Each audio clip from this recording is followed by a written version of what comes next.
Yo te decía antes de salir al aire, leyendo ese cuadro, en particular esa parte del trabajo, que cuando la pregunta se refiere a información más precisa sobre la empresa, la percepción del trabajador es más negativa. Es decir, da la sensación de que los empresarios están muy cerrados a brindar información a sus propios trabajadores sobre el funcionamiento de la empresa. Y ahí habría que ver qué es primero, ¿no? Si la desconfianza del empresario tiene que ver con la mala percepción que existe en la sociedad sobre los empresarios, o si el trabajador crea esa mala idea sobre los empresarios, justamente porque el empresario uruguayo es muy conservador y no abre información sobre su empresa, ¿no? Sí, totalmente. De hecho, esto también te abre un paradigma, digamos, de cambio cualitativo en la forma de relacionarse. Claro. Relacionarse el empleador con el trabajador en esto de abrirse, pero además esto genera muchos desafíos. O sea, no todos los trabajadores tienen la capacidad de poder interpretar con facilidad información financiera.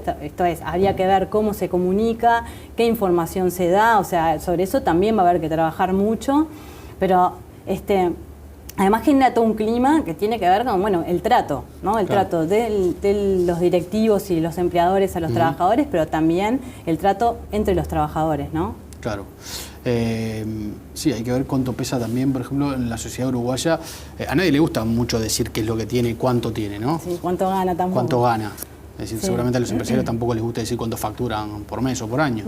Sí, claro, por eso tiene que ver, además, aunque lo facturan no necesariamente quiere decir que lo ganen. Entonces, exacto, bueno, también esto estaría, quizás, falta cultura, ayude, quizás. Claro, cultura de los dos lados, ¿no? O sea, abrirse un poco más, pero también tener los elementos para interpretar, porque a veces la información, si no tenemos los elementos para interpretarla, no nos sirve demasiado, ¿no? Claro.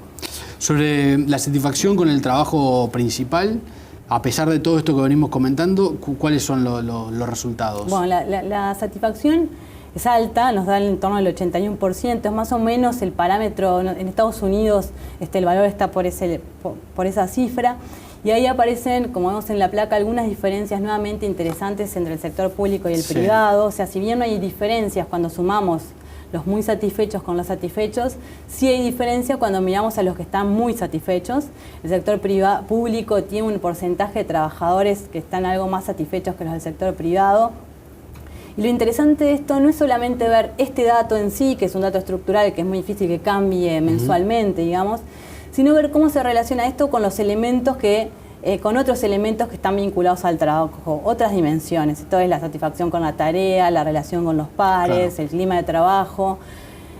Y ahí lo que nos aparecía como datos, como indicadores que se están relacionando mucho con la satisfacción, es justamente lo que venía diciendo hace un rato respecto a las posibilidades de desarrollo de carrera, el clima de trabajo, la capacitación, o sea, trabajos, o sea, la satisfacción está más vinculada con estas cosas que con aspectos como el horario de trabajo o la tarea específica que realizo. Claro, ¿no? La realización, de alguna manera, la realización personal o laboral es muy importante. Exacto, que no todos los trabajadores tenemos la posibilidad de que eso suceda. ¿Y eso se da más entre los trabajadores públicos? ¿Valoran más ese tipo de cosas? No.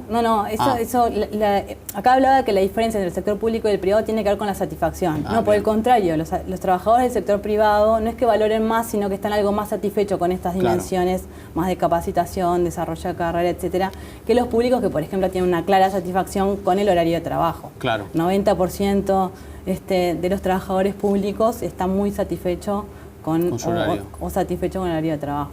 Claro. ¿Qué pasa con la sindicalización? Y bueno, la sindicalización era lo que le estaba comentando recién. O sea, tenemos un tema interesante, que es, bueno, tenemos en torno a 20 y algo % de trabajadores que están sindicalizados. 20 y algo en el total. En el total de los trabajadores. ¿Eso es bajo respecto a la región, por ejemplo? Están en el entorno. Justo hoy leía un artículo que salió publicado en Chile, y en realidad los países más o menos tienen creo que hay 5 países en el mundo que superan el 30%, o sea que efectivamente tenemos una tasa que es muy similar a las otras partes del mundo. Los desafíos que tiene esto es lo que comentaba, es la heterogeneidad, que creo que es lo desconocido de los trabajadores. O sea, la situación social de los trabajadores y respecto a su tarea, pero no solo, es muy heterogénea. Entonces eso complejiza mucho pensar acciones colectivas, sobre todo pensando en los servicios, que es lo que más está pesando hoy en día. Claro. A mí me llamó la atención el dato en la encuesta sobre sindicalización, justamente, que los trabajadores de nivel socioeconómico alto son los más sindicalizados. Sí, ahí también hay cuestiones que hablan justamente también de lo que hablábamos recién de la desigualdad del mercado de trabajo. Los trabajadores de nivel socioeconómico más alto, las personas de mayor edad y los asalariados públicos tienden a estar más, tienden a acceder a la acción colectiva que el resto de los trabajadores, claro. Lo cual te muestra la vulnerabilidad, porque el mercado de trabajo tiene algunas desigualdades que ya son sabidas, que hace bastante que las sabemos, que tienen que ver con el problema que tienen los jóvenes para el ingreso, pero además por cómo son tratados, digamos, y las mujeres.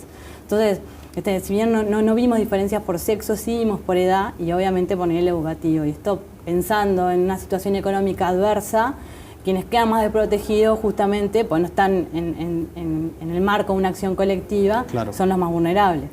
Claro.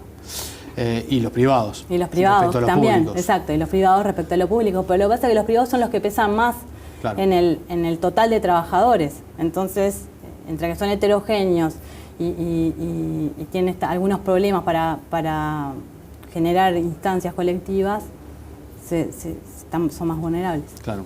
¿Cada cuánto van a reiterar este capítulo del monitor? Bueno, nosotros estamos haciendo el monitor todos los meses, donde en función de los hallazgos vamos generando nuevas hipótesis y las vamos testeando. O sea, el monitor, creemos que lo que es interesante de esto justamente es su característica inductiva y periódica, pero además que en función de lo que vamos encontrando vamos profundizando y vamos tratando de entender el mundo de los trabajadores. ¿Y para acceder al trabajo completo, cómo se puede hacer? ¿Está publicado en la web de en Equipos? Está publicado y bueno, si no, se comunican con el área de desarrollo social de Equipos, que ahí vamos a conversar un rato sobre esto. María Julia, muchas gracias. Por favor. Por estos minutos.